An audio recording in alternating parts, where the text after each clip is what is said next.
오늘 하나님 말씀은 빌립보서 4장 6절로 7절 말씀입니다. 공독합니다. 아무것도 염려하지 말고 다만 모든 일에 기도와 간구로 너희 구할 것을 감사함으로 하나님께 아뢰. 그리하면 모든 지각에 뛰어난 하나님의 평강이 그리스도 예수 안에서 너희 마음과 생각을 지키시리라. 아멘. 할렐루야. 우리 하나님은 언제나 우리를 든든하게 지켜주시는 분이십니다. 제가 경남 함안군에서 목회할 때 농사를 짓는 정장로님이 계셨습니다. 이분은 늘 농사 걱정에 방앗간 걱정, 또 교회 살림살이 걱정, 또 가정의 자녀들 걱정, 늘 이분은 걱정이 떠날 날이 없었습니다.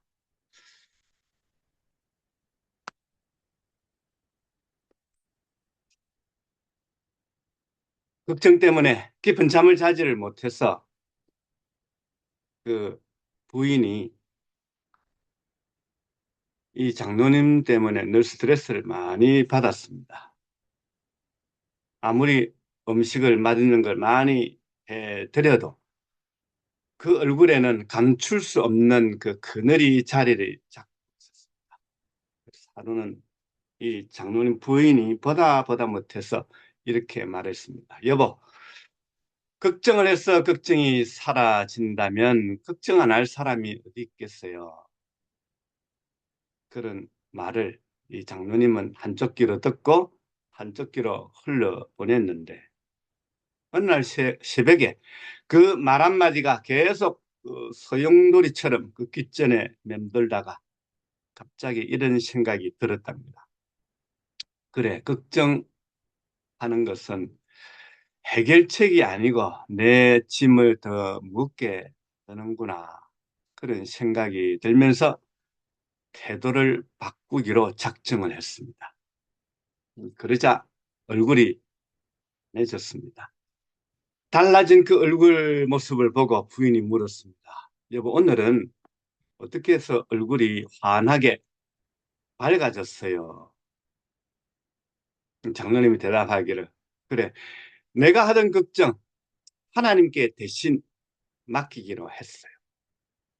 나는 걱정하면은 잠을 못 자지만 하나님은 어차피 졸지도 아니하시고 주무시도 않으시니까 죄송하지만 하나님께 내 대신 걱정을 해달라고 맡기는 것이 훨씬 낫겠다 하는 믿음이 생겼어요.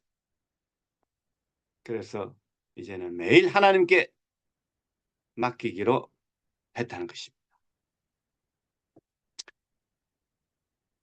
2026년 이 새해를 맞이하면은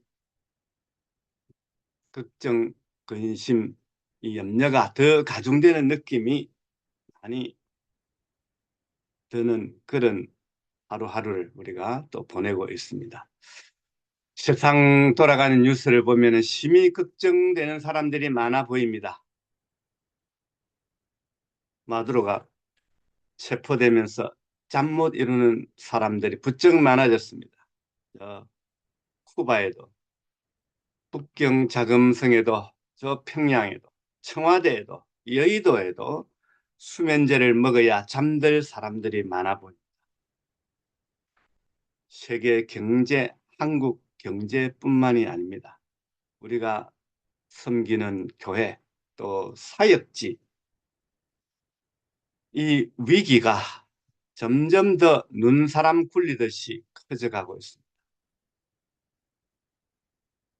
우리의 가정도, 건강도 세월이 갈수록 좋아지기는커녕 예전만 못하다는 느낌을 지울 수가 없습니다. 그런데 오늘 이 빌립보 교회를 향한 그 사도 바울의 그 말씀을 보면은 우리를 향해서 전혀 뜻밖의 메시지를 전하고 있습니다. 걱정거리가 많은데 아무것도 염려하지 말라. 그 말을 전하고 있습니다. 염려할 것이 끝없이 줄을 서고 있는데 염려하지 말라는 것입니다. 아니, 염려하지 않고 우리가 이 세상을 어떻게 살아갑니까? 솔직히 우리 마음에 이런 말이 용수철처럼 튀어나오지 않습니까? 아니, 하나님, 우리 입장에서 한번 생각해 보세요. 걱정하지 말라니. 물가는 토끼처럼 튀어오르죠. 생선 가시 같은 건강 문제가 끊임없이 나타납니다. 늘 숨겨지는 부족한 것으로 가득 차 있습니다. 우리 주변에는 염소 뿔이 달린 그 인간들이 늘 가끔씩 튀어나오고 있습니다. 생각하면 생각할수록 걱정 대기줄이 길다랗게 줄 서 있는데 어떻게 우리가 걱정을 안 하고 살아갑니까? 우리 모두 다 염려하며 살아갑니다. 그런데 더 놀라운 반전은 사도 바울이 감방에서 걱정하지 말라는 이 말씀을 전했다는 점. 보통 환경이 아니고 감방에서 아무것도 염려하지 말라. 바깥에 있는 사람들을 향해서 그 말을 하고 있습니다. 도대체 그 비밀이 어디에 있겠습니까? 사도 바울은 그 감옥에서 이 편지를 쓰며 이렇게 말합니다. 아무것도 염려하지 말고 오직 모든 일에 기도와 간구로 너희 구할 것을 감사함으로 하나님께 아뢰. 더 기가 막힌 것은 엄청난 약속까지 하면서 이 메시지를 전하고 있다는 점. 그리하면 모든 지각에 뛰어난 하나님의 평강이 너희 마음과 생각을 지키시다. 기도는 시시한 문제 해결이 아니라는 겁니다. 기도는 단순한 응답이 아니라는 겁니다. 나를 괴롭히는 문제를 없애는 신비로운 마법이 아닙니다. 문제라는 눈덩이 속에서, 문제라는 이 진흙탕 속에서 하나님을 신뢰하는 훈련이요, 과정이라는 것입니다. 그런데 우리는 오래전부터 이 기도에 관한 한 건강하지 못한 습성이 좀 남아있습니다. 물론 기도하면 복을 받습니다. 기도하면 응답받습니다. 기도하면 내 뜻 소원이 이루어지기도 합니다. 기도하면 불가능해 보이는 목표가 이루어지는 기적을 체험한다고 믿습니다. 충분히 그럴 수 있고 틀리지 않습니다. 그런데 언제까지 2 더하기 2는 4라고 하는 이 산수 공식에 매여 살아야 주님이 원하시는 진정한 기도는 내 뜻, 내 소원 성취가 아닙니다. 기적이 나타나고 응답의 역사가 나타나는 것만이 아니라는 것입니다. 우리가 주님과 더 가까워지는 것. 그것이 우리 주님의 본심입니다. 시편 73편에 보면 아삽이 고백한 시 가운데 이런 고백이 나옵니다. 하나님께 가까이 함이 내게 복이라. 내가 주 여호와를 나의 피난처로 삼아 주의 모든 행적을 전파하리다. 그 아삽은 오늘날 우리가 목도하고 있는 이 시대에 악인의 형통을 온 몸으로 피부로 경험하면서 살았습니다. 감방에 들어가야 할 그 마땅한 무리들이 정권을 장악하고 무너져가는 나라를 바로 세우려고 하는 사람들은 거꾸로 감방에 들어가는 그런 희한한 꼴을 보면서 살아본 사람이 아삽이라는 사람. 모든 정보가 환한 대낮처럼 공개되는 세상에서도 악이 무성하면 세상은 거꾸로 돌아갑니다. 아삽이 살던 그 당시에도 악인의 형통을 보면서 이 아삽의 마음이 흔들렸지만 성소에 들어갔어. 하나님의 임재 앞에서 하나님의 얼굴을 배우면서 깨달음을 얻습니다. 그것이 무엇입니까? 그런 세상의 형통함보다 하나님께 가까이 하는 것이 참된 복임을 고백합니다. 거짓과 불의가 판을 치고 이 자유 대한민국에서 적군이 발행하는 인민일보가 버젓이 공개되는 세상 속에서 살아가십니다. 이로 인하여 하나님을 가까이 하며 사는 것이 복이라는 사실을 고백하며 살아야 할 줄로 믿습니다. 그럼 도대체 기도는 무엇입니까? 기도는 염려를 맡기는 과정입니다. 염려는 마치 배낭에다가 돌멩이를 가득 넣고 다니는 것과 같습니다. 제가 아는 한 선교사님은 선교지에 들어가면서 이것저것 다 필요한 것 같아서 중량이 초과했는데 이것도 필요할 것 같고 저것도 필요할 것 같아서 추가 요금을 내면서 그거 다 들고 갔는데 나중에 보니까 괜히 가져온 짐들이 한두 개가 아니더라. 그래서 후회가 되더라는 그런 이야기를 한 분이 계셨습니다. 염려가 그렇습니다. 우리가 그 쓸데없는 돌멩이를 그 염려를 들고 다니면 무겁기만 하지. 나중에 내가 괜히 쓸데없는 짓을 했구나. 그럴 때가 더 많습니다. 기도는 그 무거운 돌멩이, 그 염려, 그 근심, 걱정거리들을 하나님께 맡겨가는 과정입니다. 그뿐만이 아닙니다. 기도는 하나님의 그 평안을 얻는 과정입니다. 기도하면 상황은 바뀌지 않는데 내 마음이 바뀌는 그런 경우가 더 많습니다. 이 기도의 맛을 본 분들은 이런 고백을 자주 합니다. 목사님, 기도했는데 상황은 그대로예요. 안 변했어요. 그런데 이상하게 제 마음이 편해졌어요. 그게 바로 주님이 주시는 평강입니다. 주님은 요한복음 14장 27절에서 이렇게 말씀합니다. 평안을 너희에게 끼치노니 곧 나의 평안을 너희에게 주노라.